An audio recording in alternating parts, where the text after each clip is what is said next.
bem-vindos. Eu sou a Fernanda Drigo, a Média em Desenvolvimento. E eu sou o Rafael Romoli, o pai de santo, e nós somos Umbanda Plus Podcast. os apresentadores deste podcast diferenciado aí para vocês que são umbandistas, que são médios, que querem entender um pouquinho mais, querem conhecer histórias diferentes. E hoje, pela atmosfera, nosso cenário maravilhoso, nós temos novamente mais uma história de Quiumba. Então hoje, Fê, nós temos uma história que nós recebemos no Instagram, tá, pessoal? Então mandem histórias pra gente no Instagram, no WhatsApp, né, através de amigos, enfim, no próprio YouTube. Mandem histórias pra gente, tá? Contando a experiência de vocês. Uma experiência meio assustadora. Não tão boa, né? Uma experiência engraçada. Manda pra gente. De vocês, que nós vamos contar a sua história aqui no nosso podcast, de acordo com o tema, tá bom? Então hoje, mais uma vez, né, Fê? Exato, estamos aqui para contar uma história de Quiumba. Hoje temos alguns personagens interessantes. Vamos começar? Você começa, Fê? Vamos começar. Então vamos lá. Vamos lá, essa história ela se passa numa cidade de Minas Gerais. O Celso é o nosso pai de santo, de uma casa de Umbanda que tem algumas vertentes aí, né, de mescla. Jurema Sagrada, Umbanda e Candomblé. É uma mistura aí. É um meio que um Candomblé, trabalha com ervas, né? Tem uma questão ancestral, pelo que a gente entendeu, que ele nos trouxe. Quem conta essa história é o próprio pai de santo, tá? Pai Celso. E uma das suas filhas de fé pediu ajuda para um colega de trabalho. A gente vai dar um nome para esta filha de fé, Suzane, tá? E a Suzane disse que a família desse amigo passava por alguns tormentos espirituais e precisava de ajuda. Perfeito, precisava de ajuda. Pai Celso, como um bom pai de santo, não hesitou em ajudar, certo? Como sempre fazia. E disse para a Suzane, para essa filha de fé dele, marcar de levar esta família, né, o amigo de Suzane de trabalho, ao terreiro para que eles explicassem o que estava acontecendo. O que acontece, Fê? O pai Celso não gostava de saber detalhes por terceiros. Ele sempre deixava que as pessoas contassem os seus trazer problemas. Exatamente aí o que estava acontecendo. Para não ter interferência. Exatamente. E aí marcaram numa sexta-feira à noite para fazer esse trabalho aí, né? O pai Celso pediu para que a Suzane, que já era uma médium de firmeza, acompanhasse ele. Além disso, estava a esposa do pai Celso, a mãe da casa, que era a Yara. Quem foi até o terreiro, Fê? Foi o amigo de trabalho da Suzane. Vamos dar o nome dele de Nestor. Tá? Certo. E sua esposa, que vai se chamar Marta. Tá? Lembrando vocês que a gente sempre se utiliza de nomes e lugares fictícios, né? Outros que não sejam o real. Todos ali se cumprimentaram, né? Segundo o que o pai Celso nos conta, né, na história, ambos chegaram muito assustados. Apreensivos. Sim. O que o pai Celso percebeu? A pele não estava vistosa, não estava com brilho, meio opaca. Já não estava legal. O O olhar perdido, eles estavam sem energia vital. Sim. Tá? Tristes, cabisbaixos, enfim. Já viu ali que não tinha nada legal, né? Dava para perceber de longe que não estava legal, que não estava nada bem. E o terreiro do pai Celso, ele era na frente da sua casa. Cidade do interior, então tinha o portão e o muro baixo. E vale frisar que lá na comunidade, todo mundo confiava muito no pai Celso, né? Ele herdou, porque ele era um senhor de muita fé, herdou o terreiro da mãe, então todo mundo, né, confiava muito nele. Herdou da mãe, da avó, né, então passou ali de gerações o terreiro. A mãe e a avó já faleceram. Então ele deu sequência ali na tradição de família religiosa, da ancestralidade, então ele deu... Então todo mundo ali na região, por ser uma região de interior, confiava muito no pai Celso. Voltando à chegada de Nestor e da sua esposa ao terreiro, para contar a história, para entender o que estava acontecendo. Mãe Yara foi abrir o portão. E segundo relatos de pai Celso, eles entraram dentro do barracão. Pai Celso percebeu que no portão tinha um vulto. Ah, que bom. Foi só para contar a história e já tinha um vulto. Mas não sabia dizer o que claramente era esse vulto. Esse vulto não entrou. Pai Celso pediu para eles se sentarem e lhe contar o que estava acontecendo. Nestor começou a falar. Aí ele começou a falar e disse que quase há uma semana ele estava indo trabalhar e ele era gestor de uma área em uma usina de cana-de-açúcar. E essa usina fica em outra cidade, um pouco mais de 40 quilômetros da onde eles moravam. E ele sempre ia mais cedo para organizar algumas coisas extras lá do trabalho. E nesse dia ele saiu por volta das 5 da manhã de casa. E era uma madrugada que tava chuva. Ai, meu Deus. Já fiquei com medo. Era uma noite de chuva, fria. Dá pra cortar e continuar? Eu já me caguei na calça. Ele sempre ia mais cedo para... Então, ele sempre ia mais cedo, né, para organizar algumas coisas do trabalho. Então, ele saiu aí por volta de 5 horas da manhã de casa, e nesse dia era uma madrugada fria, com chuva fina, e tava aquele dia bem friozinho, sabe, de garoa fina. Bem propício, assim, de filme de terror. Nessa rodovia de acesso à empresa, né, a essa usina que o Nestor trabalhava, quando ele estava mais ou menos na metade do caminho, ele avistou lá distante uma menininha.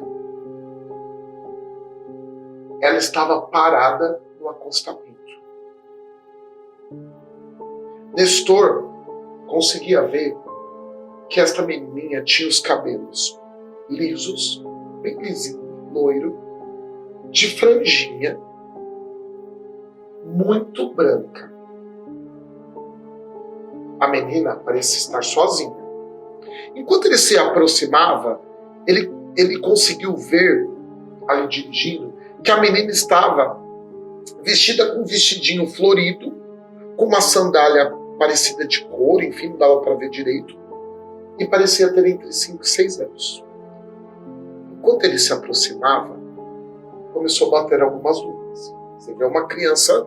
E eu já me cago. Aí eu já me cago. Eu ia falar, ai, Senhor, vai com Deus. Aqui que essa menina tá fazendo. Uma criança sozinha na rodovia, coisa boa não deve de ser, né? O que ele pensou?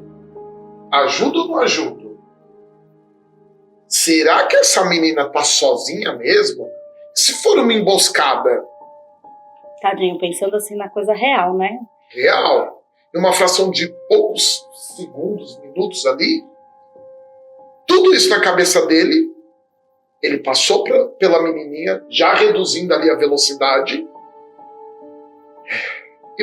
e a menininha ficou olhando para ele, com um pedido meio de ajuda.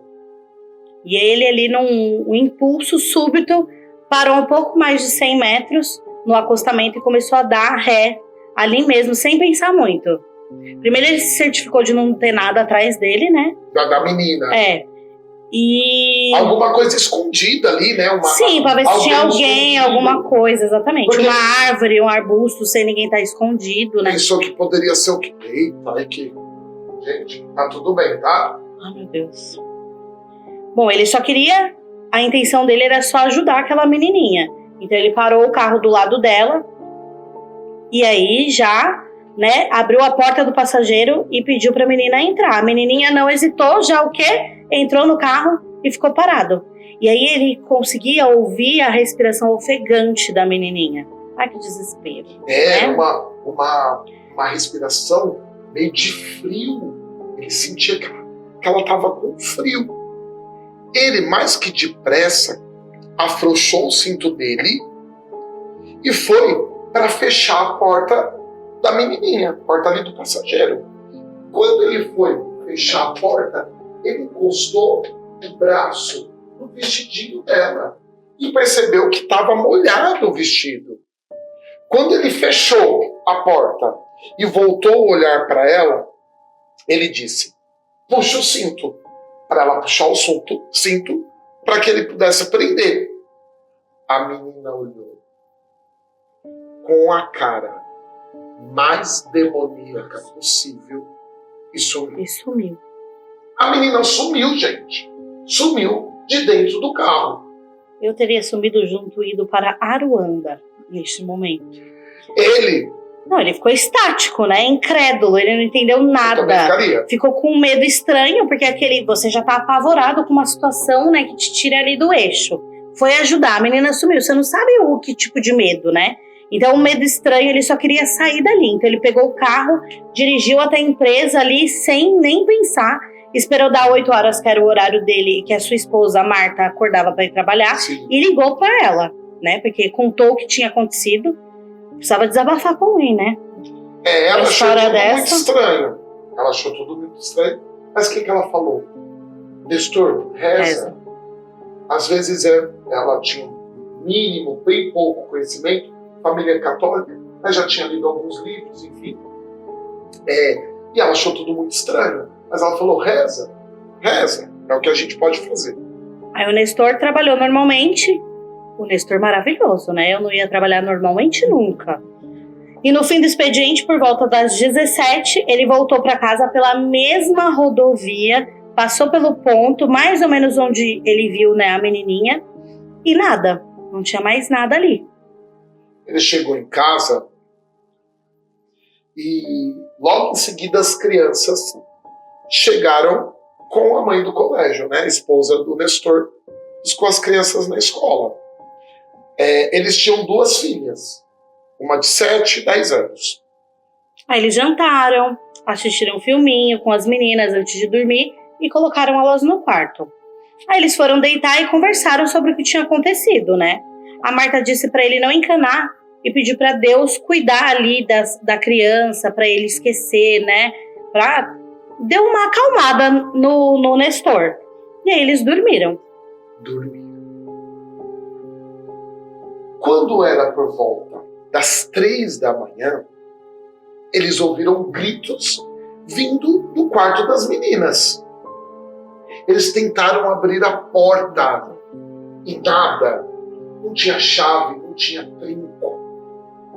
A porta estava trancada. O que ele pensou? Como que pode, né? A porta está fechada. E aí, em alguns poucos segundos, ele conseguiu abrir a porta. Ali, chamando as meninas, gritando, e a porta abriu. E aí as meninas estavam já assustadas e chorando e diziam que tinha uma menina batendo nelas dentro do quarto. O pai e a mãe viram o braço, as pernas das meninas meio que marcado, avermelhado, uma coisa super estranha.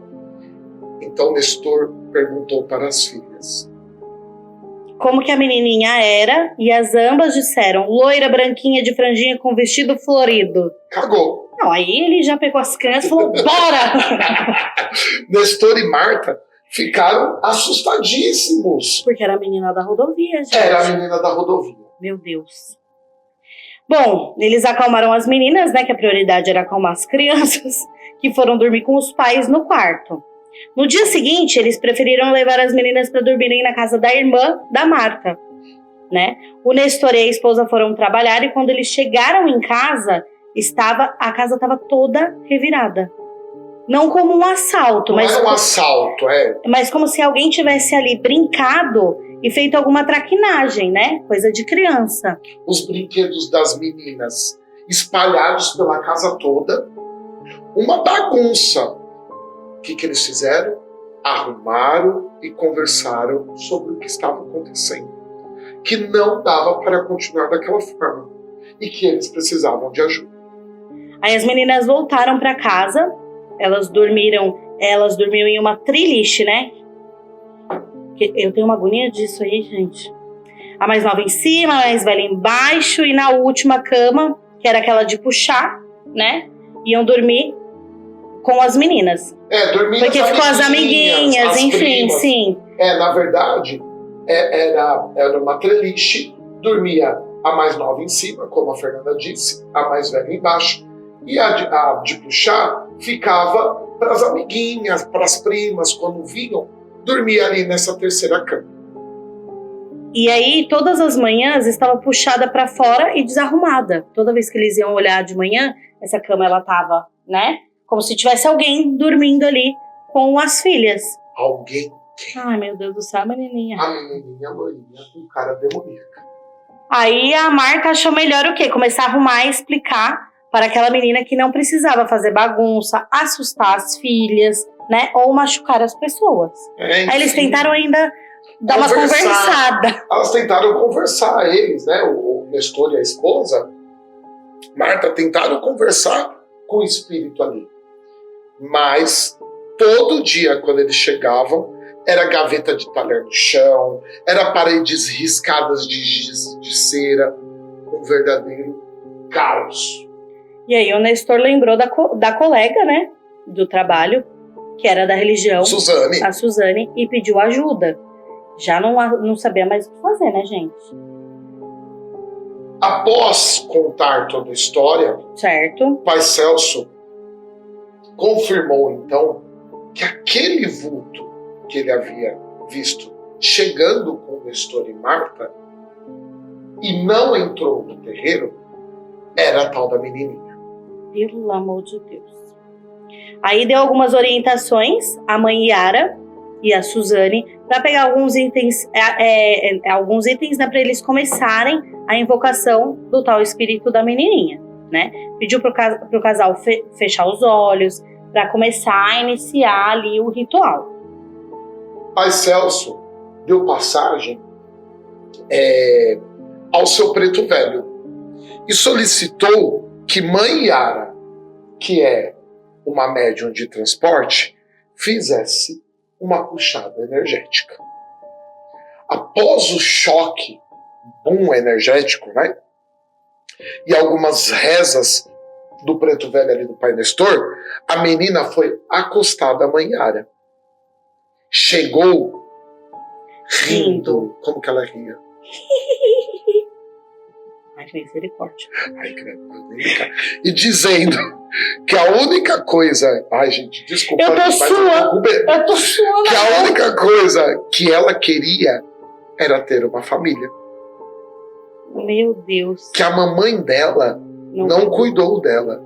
E que ela tinha muita raiva. Ai, que sentimento bom. Neste coração. E falou que não ia embora. Não ia embora. E aí, após a expressão... A expressão, né? Aspergir. Ah, eu falei errado. Não, mas tá tudo bem. Gente. Tô nervosa. Dos líquidos ali, né? Do que foi manipulado energeticamente, águas benzidas, enfim. Ervas, né? Folhas. A menina deixou mãe Yara. O preto velho pediu para que eles fizessem uma limpeza na casa, né? Orientou Suzane, a colega de trabalho ali do Nestor, a fazer a limpeza energética. Então passou alguns banhos para o casal, para as filhas, e pediu para que eles voltassem 7 segundas-feiras a fim de fazer o tratamento, né? De encaminhamento daquele espírito da menininha que estava sofrendo, né? E estava ali dando uma bela de uma causada. Que na verdade não era uma simples garotinha, e sim um espírito zombeteiro. Sem discernimento, porém, que ainda podia ser ajudado. Eles fariam a parte deles, preto velho, todas as pessoas que estavam envolvidas neste ritual, e ele seria encaminhado para as esferas de tratamento se ele permitisse esse trabalho. O tá? trabalho todo, né? O trabalho todo esse tratamento das 7 segundas-feiras, todo esse trabalho, tá? E aí o Nestor e a Marta fizeram a limpeza e logo no dia seguinte, com o auxílio do médium, né, da médium Suzane, que era amiga ali do Nestor, as filhas voltaram para casa e junto dos pais tomaram seus banhos. Durante as 7 semanas eles voltaram lá para fazer o trabalho, né, o encaminhamento do espírito, e aí seguiram direitinho, né? Para onde foi encaminhado? Não sabemos. Mas nunca mais nenhuma manifestação em desequilíbrio aconteceu com a família de Nestor. Às vezes, Marta, que ficou muito amiga de Suzane, confessou a ela que olha para a terceira cama logo pela manhã para ver se a mesma segue arrumada. Gente, eu teria deixado a casa, falado obrigada, gente, vamos, a casa é sua. Aí nós temos algumas nuances, né? Alguns nuances de explicações, mas vou ser bem breve. Existem espíritos, diversas ordens, né, de espíritos. Espíritos obsessores, espíritos ombeteiros, quiumbas, né, eguns, como queiram. Egum, para todos, em Yorubá é designado um espírito, tá? Então, todos os espíritos que desencarnam são um Egum. É um Egum, na verdade. Porém, existem diversos tipos de obsessores. Obsessores no sono, obsessores sexuais, né? Tem diversos tipos de espíritos obsessores. Neste caso, este era um zombeteiro que se passava por uma criança para ali absorver a energia das filhas, né? No caso da casa. Então, o que a gente faz? Pensamentos, vibrações positivas. Se porventura, né, você ter uma visão dessa, né, reze, né, peça ajuda, porque tem algumas questões que você não vai conseguir se livrar sozinho. Resolver sozinho. Então você vai, procure um espaço sério, né, adequado para que seja feito esse transporte, né? Não é uma possessão. Quando fala costa, né, o espírito ele chega próximo da mãe Yara, né, que é uma médium de transporte, para quê? Para que a energia dele se esgote, desse obsessor, para que ele possa ser tratado, tá? Encaminhado, então, né? Encaminhado, cuidado, né? Que tenha uma orientação ali, tá bom? Então, como que vai chamar esse episódio? A menininha do mal. A menininha do Annabelle. A Annabelle em carne e osso. Meu Deus. Você gostou? Não, eu tô suando. Eu fiquei nervosa. Eu também. Você tá mesmo. Eu tô dizendo que eu tô com medo de verdade. Pessoal, espero que vocês tenham gostado deste EP de hoje, né? Deste episódio mais uma história de hoje. quiumba. E voltamos a dizer, se você tem uma história também igual a do Nestor, da Marta, manda aqui pra gente que a gente adora. A gente se caga, mas a gente adora. A gente adora contar história. Até a próxima. Até a próxima. Beijo e axé. Axé, gente.